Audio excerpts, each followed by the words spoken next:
Hello everyone, welcome to my channel. I hope everyone is having a wonderful day. Before we begin, please hit the subscribe button and give this video thumbs up. General Hospital, GH, spoilers for Monday, March 16th, suggest that Jason Morgan, Steve Burton, will make a deadly vow, while Jordon Ashford, Tanisha Harper, considers whether or not to continue with her pregnancy. Ezra Boyle, played temporarily by Patrick Scott Lewis, will pay Laura Collins, Jeannie Francis, another visit in her office. Laura may claim that she is losing interest, but Ezra may warn her that Jen Sidwell, Carlo Rota, has other plans for her if she does not cooperate. Tracy Quartermaine, Jane Elliott, will appear flustered when she shows up in the stables and claims she fell from her horse. Cody Bell, Josh Kelly, may check on Tracy and seek guidance from Molly Lansing Davis, Kristen Vaganos. Later, Cody will visit Alexis Davis's, Nancy Lee Grahn, home for an important conversation with Molly. Molly will acknowledge that Cody's sweetness and attentiveness are making things more difficult for her. Molly may apologize for pushing Cody away because she was not ready to face further inquiries about her endometriosis and what it actually entails. However, it is time for Molly to be open about the seriousness of her condition and her inability to have children. After everything that transpired to Christina Corinthos Davis, Kate Monsey, and the tragic surrogacy, she no longer sees herself having children. Molly will have to tell Cody all of this and see whether it is a deal breaker for him. Cody will have to reflect on this new information and choose where he stands. Stella Henry, Vernee Watson, has discovered Jordon Ashford's, Tanisha Harper's, pregnancy test. Will she tell Curtis Ashford, Donnell Turner, or wait till she can speak with Jordon directly? Regardless, Portia Robinson, Brooke Kerr, discovered Jordon's pregnancy during their encounter at the nail salon. After Portia lashes out, Jordon will wind herself at GH, where Stella will think she does not want to keep this baby. Are you saying you may end the pregnancy? Stella questions Jordon in Monday's preview video. Over with Jason Morgan, Steve Burton, he'll inform Sonny Corinthos, Maurice Bernard, of his plan to flee Port Charles with Britt Westbourne, Kelly Thibault, and seek refuge in Canada while Brick, Stephen A. Smith, tries to reverse engineer her medication. It looks that Jason will also plan to erase Ross Cullum, Andrew Hawks, from the map before he vanishes. On my way out of town, I'm gonna eliminate that bastard, Jason declares in Monday's preview footage. Of course, General Hospital spoilers suggest Jason's plot will have some snags and may go off the rails dramatically, so stay tuned. The tension in Port Charles had reached a boiling point, the kind that simmers for months before erupting in unpredictable ways. Jason Morgan stood in the dimly lit room above Kelly's, the familiar aroma of coffee lingering, even though the restaurant downstairs had long since closed for the night. Sonny Corinthos leaned against the wall, arms crossed, and his dark gaze locked on his oldest buddy. They had shared far too many secrets and close calls for words to be wasted now. Jason moved carefully, his boots scuffing the aged floors. I'm leaving, he stated plainly. With Britt. We're heading north, across the border. Canada. Brick's got the route mapped. Quiet, no traces. Her condition, the medication's not holding like it should. We need time to figure out a way to reverse what Faison's mess did to her. Sonny nodded once, his action quick. He knew better than to argue when Jason's mind was made up. And the kid. Danny. I'll talk to him. He'll understand. Or he'll hate me for a while. Either way, it's better than him watching me disappear piece by piece. Jason paused his pacing and faced Sonny straight. But before I go, there's one loose end I can't leave dangling. Sonny furrowed his brow. Cullum. WSB Director Ross Cullum, Jason confirmed, his tone low and chilly. He's been pulling strings, threatening Britt, trying to force her back into that lab. He knows too much about us, about the organization, about me. If I vanish and he's still breathing, he'll come after you, after Carly, after everyone left behind. On my way out of town, I'm gonna eliminate that bastard. The words hung heavily in the air, like a stone-carved promise rather than a threat. Sonny examined Jason for a long time before pushing off the wall. You sure about this? Taking him out, that's not just a hit. That's declaring open season on the WSB. Jason's jaw constricted. He's already declared it on us. Britt told me what he said to her. Cut ties or lose access to the treatment. He's not stopping. This ends before I cross that line. Sunny breathed slowly. All right. You need backup. No. This one's mine. You handle things here.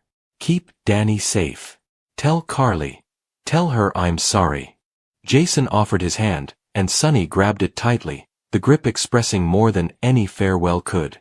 Down the street, in her peaceful apartment, Jordon Ashford sat on the edge of her couch, staring at the thin white stick on the coffee table. 2 pink lines. Undeniable. She had known for days, the sickness, the weariness that no amount of coffee could cure, but seeing it verified felt different. Her hand moved to her stomach, protective and hesitant all at once. Curtis. The name rang in her thoughts. They'd been rebuilding something frail after everything. His accident, her secrets, and the growing distance between them. He'd lately moved back in, taking modest steps toward normalcy. But this. A baby. She hadn't even informed him her suspicions. Curtis had also gotten Portia pregnant. Jordon had kept her tongue quiet, watching Portia shine while her own world shook. What kind of life would this youngster lead? Curtis is divided between 2 women, 2 families. Jordon's job at the mayor's office was already strained, and her past misdeeds continued to plague her. She considered the options, raising the infant alone, co-parenting in turmoil, or it needed to be ended before things got any more difficult. The clinic appointment was tomorrow. She had made it in a state of fear and told no one. However, the decision weighed on her like lead. A tap on the door shocked her. She hurriedly pushed the test into her pocket and opened it to find Portia standing there, eyes red-rimmed, her expression a mix of rage and pain. "We need to talk," Portia began without preface as she stepped inside. "I know, Jordon. I saw the test in your trash at the hospital. You're pregnant." Jordon's heart fell. "Portia, don't. Just don't. Curtis is already reeling from mine. And now this. Were you going to tell him? Or were you planning to handle it your way?" Jordon slammed the door behind her. "I don't know what I'm doing yet. It's complicated." Complicated. Portia's tone increased. "You ran to him the second you heard about me. Now you're sitting on this bomb? If you're thinking about terminating, at least be honest with him. He deserves that." Jordon slid back into the sofa. "I don't want to hurt him more. Or you. This wasn't planned. None of it." Portia softened slightly, but her anger persisted. "Then decide. But don't drag us all into limbo." She exited as abruptly as she entered, the door clicking shut like a punctuation mark. Jordon buried her face into her hands. Abortion. The term felt clinical and final.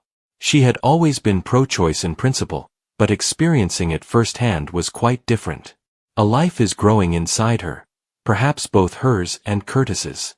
Or was it? The timing was questionable, but she brushed it off. No, that was his. It needed to be. Across town, Jason strolled through the darkness near the docks, where Cullum was said to have made contacts. He had no illusions. This would not be clean. Cullum was sheltered, anxious, and always one step ahead. But Jason has survived worse. He examined his rifle, the weight familiar and comfortable in its certainty. He imagined Britt waiting at the safe house, her anxiety hidden by bravado. She only consented to leave because he promised to handle Cullum first. "No more threats," she'd stated. "No more looking over our shoulders." Jason hid behind a stack of crates and watched Cullum's automobile approach. The director came outside, accompanied by 2 agents. Jason's finger hovered near the trigger. One shot, clean. But then came the voices, Cullum on the phone, yelling commands about the Morgan situation. He knew. He sensed Jason's approach. The strategy disintegrated in a matter of seconds. One agent observed movement. Shots rang out. Jason returned fire, crouching low, but a round touched his shoulder, scorching it. He withdrew into the maze of cargo containers, his heart racing. Cullum's words echoed. Find him. He doesn't leave here alive. Jason pushed his hand to the wound, blood oozing through his fingertips. He needed to get back to Britt and warn her. The escape was jeopardized. But he refused to stop. Not till Cullum had gone. Jordon paced her home room after Portia had left. She pulled up her phone, her thumb hovering over Curtis' name. Tell him. Or don't. The appointment loomed. She saw a future with a child, sleepless nights, joy in the midst of chaos, Curtis' smile as he cradled their infant. The alternative, relief, independence, but possibly permanent regret. She dialed. Curtis? Can you come over? We need to talk. It's important. He arrived swiftly, worried expression on his face. What's wrong? She took a breath. I'm pregnant. His eyes expanded. Shock, then something milder. Jordon. But I don't know if I can do this, she said. With Portia, with everything. I made an appointment. Tomorrow. To end it. Curtis sat heavily. You don't have to decide alone. Whatever you choose, I'm here. But let's talk it through. Please. They sat quietly, hands inches apart, the weight of possibility crushing down. Jordon felt tears fall unbidden. I just want to do the right thing. The right thing isn't always clear, Curtis remarked gently. But we'll figure it out together. Back at the docks, Jason slipped into an alley to avoid being pursued. He called Brick. Plans blown. Cullum's onto us. Get Britt out now. I'll meet you at the rendezvous if I can. He hung up, leaning against a wall and exhaling heavily. The promise he had made to Sunny remained with him. Remove Cullum. But survival comes first. To uphold his pledge, he needed to make it out of Port Charles alive. Portia sat in the hospital, palm on her belly, staring at her ultrasound photo. Curtis was only getting started on his double daddy shocker. Jordon's decision would have far-reaching consequences for their entire lives. Jason moved through the night, injured but determined. Cullum would pay. Britt would be safe. And Port Charles would awaken to a new day, with secrets revealed, decisions taken, and lives forever altered. The city lights flickered, oblivious to the horror unfolding on its streets. Jason vanished into the darkness, one step closer to eliminating the threat, or to his own demise. Jordon clutched Curtis' hand, the decision still hanging between them like a brittle thread. In Port Charles, nothing was ever fully solved. Only delayed, complicated, and amplified. And Monday had barely just started. The anxiety at Port Charles was palpable across the city. Rumors traveled rapidly, but the truth was always more difficult to face. On a peaceful Monday morning, Jason Morgan stood alone at the docks, peering out at the gray ocean. The wind whipped against his jacket, but he hardly noticed. Cullum was all he could think about at the time. Jason had faced numerous foes throughout the years, but this time seemed different. Cullum had passed a line that could not be overlooked. Too many people had already been injured, and Jason knew that if he walked away without taking action, the consequences would come back to haunt everyone he cared about. He stiffened his jaw as he recalled the recent incidents. Cullum's irresponsible acts had caused havoc in Port Charles, and Jason had no intention of letting him leave peacefully. Cullum was rumored to be leaving town, hoping that distance would protect him from the catastrophe he had caused. Jason knew better. Leaving town would not save Cullum. If anything, that indicated Jason had a short time to resolve matters before the man vanished. Nearby, the sound of footsteps interrupted Jason's thoughts. He turned slightly as Spinelli approached, his face apprehensive. I was hoping I'd find you here, Spinelli remarked, nervously looking around. Jason folded his arms. What did you find? Spinelli took out his tablet and tapped quickly as he spoke. The jackal has been following specific digital murmurs around the internet. Our elusive adversary has made preparations to leave Port Charles. Jason nodded slowly. Where? he asked. Private airstrip just outside the city, Spinelli said. Flight scheduled late tonight. Jason's eyes darkened. It confirmed all he had suspected. Spinelli examined Jason closely. Stone cold. I recognize that look. You're planning something. Jason did not refute it. He's not leaving town, Jason stated firmly. Spinelli hesitated. Perhaps we should involve law enforcement. After all, no, Jason interrupted. This isn't their fight. Spinelli sighed quietly. He'd learned long ago that once Jason made a decision, it was impossible to change it. Meanwhile, at the hospital, Jordon sat alone in her office. The ordinarily confident and cool woman appeared disturbed. Papers were spread across her desk, but she wasn't reading them. Her thoughts were elsewhere. She'd been staring at the same area for over 10 minutes when someone knocked on the door. Come in, Jordon asked softly. The door opened, and Curtis entered. He immediately sensed the tension in the atmosphere. Are you okay? He asked. Jordon faked a faint smile that barely reached her eyes. I'm fine, she replied. Curtis was not convinced. You don't look fine, he said gently, closing the door behind him. Jordon sat back in her chair and sighed. There's just a lot going on right now. Curtis crossed the room to sit across from her. You can talk to me, he said. Jordon hesitated. The thing she needed to speak felt heavier than anything she'd experienced in years. Eventually, she spoke. I'm pregnant. Curtis blinked with amazement. For a minute, neither of them spoke. That's unexpected, Curtis replied cautiously. Jordon nodded. Yeah, she said quietly. Curtis leant forward slightly. Have you chosen what you'll do? Jordon gazed down at her hands. I've been thinking about it non-stop, she said. And I've made a decision. Curtis could detect the weight in her voice. I'm planning to have an abortion. The words remained in the air between them. Curtis did not answer quickly. He understood how tough the decision must have been for her. Jordon continued, her tone steady but impassioned. My life is already complicated enough. I don't think it's fair to bring a child into the city, with my career and constant danger. Curtis nodded slowly, hoping to comprehend. I just want you to be sure, he explained. Jordon caught his gaze. I am.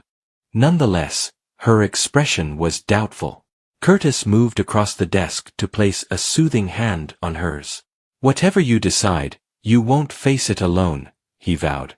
Jordon offered a modest, thankful smile. The ambience in other parts of Port Charles was significantly less peaceful. At the Metro Court, Sonny Corinthos and Carly sat in a corner booth, engrossed in conversation. Sonny had been unusually silent recently, which Carly knew wasn't a good sign. Something's going on, Carly remarked, examining him. Sonny took a cautious sip of coffee. Jason's after Cullum, he revealed. Carly frowned. That could get ugly, she remarked. Sonny nodded. It probably will. Carly leaned in. Will you stop him? Sonny shakes his head. No. Carly lifted her eyebrow. Why not? Sonny's expression darkened. Because Jason's right. Across town, Cullum was busy finalizing his departure plans. Suitcases sat open on the bed in his hotel suite, containing cash and crucial documents. He went swiftly and checked his watch every few minutes. To him, leaving Port Charles was not a defeat. It was a strategy. Once he was gone, the mayhem he left behind would no longer be his concern. At least that was the plan. But Cullum had miscalculated one thing. Jason Morgan.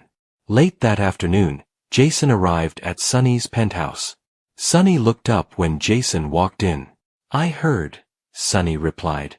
Jason did not spend time. I'm ending this tonight.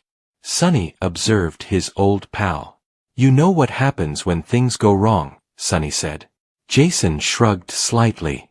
They won't. Sonny rose up and moved closer. Just remember, once you cross that line, there's no going back. Jason's voice stayed calm. I crossed that line a long time ago. Meanwhile, Jordon waited in the hospital waiting room later that evening, glancing at the documentation she held. Her visit was arranged for the next morning. She considered all Curtis had said earlier. She wondered about her future. Most of all, she considered the life-altering decision she was about to make. Her phone buzzed suddenly, jolting her out of her reverie. A message from Curtis came on the screen. Thinking of you. Please call if you have any questions. Jordon smiled faintly, but her eyes were filled with tears. Across town, night had fallen. Jason parked his motorcycle near the private airstrip that Spinelli mentioned earlier. The place was quiet, with only a few lights lighting the runway. In the distance, a small jet was waiting. Jason walked calmly towards the hangar, his steps steady and determined. Inside, Cullum was talking to a pilot when he noticed movement near the entrance. His expression changed instantly when he recognized Jason. "Well," Cullum replied with a nervous laugh. "I was wondering if you'd show up." Jason did not reply right away. The silence between them seemed dangerous. Cullum tried to maintain his composure. "You're too late," he replied. "I'm leaving." Jason shook his head slowly. "No, you're not." Cullum's confidence wavered slightly. "Do you really want to do this?" he asked. Jason's eyes never left him. "You made that decision when you hurt the people I care about." For a moment, the tension in the hangar was unbearable. Cullum looked toward the plane, clearly calculating his chances of escaping. But deep down, he knew the truth. Jason had no intention of letting him leave. Jordon finally stood up from her hospital chair. The paperwork remained in her hands as she walked slowly to the exit. Every step she took carried the weight of her decision. She paused near the door and took a deep breath. Nothing would be the same tomorrow.